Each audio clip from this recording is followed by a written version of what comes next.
இன்னைக்கு வெங்காய கட்லெட் எப்படி செய்கிறதுன்னு பார்க்கலாம். அதுக்கு 2 பெரிய வெங்காயம் எடுத்துருக்கிறேன், ஒரு மீடியம் சைஸ் உருளைக்கிழங்கு. இப்போ இதை கட் பண்ணி எடுக்கலாம். இதை நம்ம கேரட் எல்லாம் துருவுறதுல துருவி எடுக்கலாம். இப்போ இந்த வெங்காயத்தில் கொஞ்சம் உப்பு போடுறேன். இதை நல்லாவே கை வச்சு நல்லா பிசைஞ்சு கொடுக்கலாம். அதோட தண்ணி எல்லாம் வெளியே வரணும். உருளைக்கிழங்கை நான் தண்ணியில் போட்டு வச்சுருக்கிறேன். இப்போ இந்த உருளைக்கிழங்கு இந்த தண்ணியிலேருந்து நல்லாவே தண்ணி இல்லாமல் நமக்கு புளிஞ்சபடி போட்டிருக்கோம்.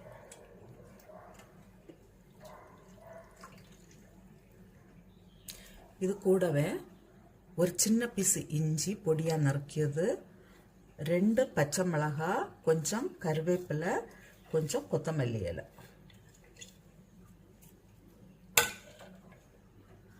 அரை ஸ்பூன் மிளகாய் தூள், அரை ஸ்பூன் கொத்தமல்லி தூள்.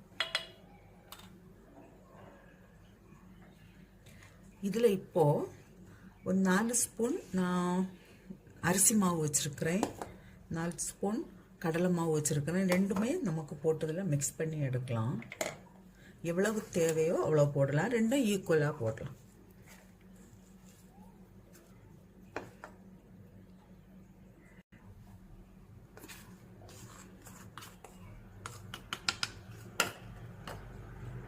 தண்ணி எதுவுமே சேர்க்க வேண்டாம்.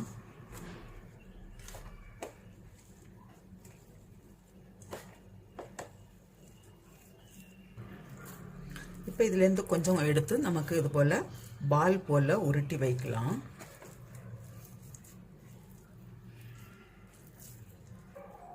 இப்படி உருட்டிட்டு நமக்கு கட்லட் மாதிரி இது போல் இந்த ஷேப்பில் செய்து ஃப்ரை பண்ணி எடுக்கலாம்.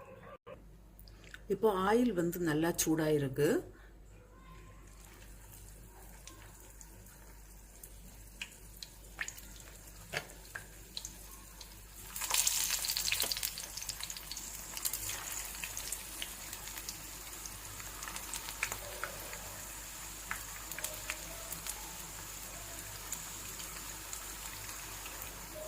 இப்போ இது இந்த 2 சைடும் நமக்கு மறைச்சு போட்டு ஃப்ரை பண்ணி எடுக்கலாம்.